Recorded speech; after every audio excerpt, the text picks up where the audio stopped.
पारादीप निर्वाचन मंडली रे आरंभ होईछि बांग्लादेशी अनुप्रवेशकारी चिन्हट प्रक्रियाकरण कार्यक्रम।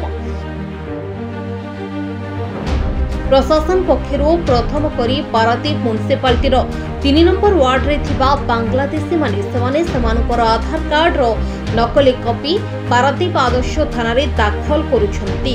परवर्ती मुहूर्त रे अन्य वार्ड मानकरे थिबा अन्य बांग्लादेशी माने सेमानक आधार कार्ड को थाना रे दाखल करिवे।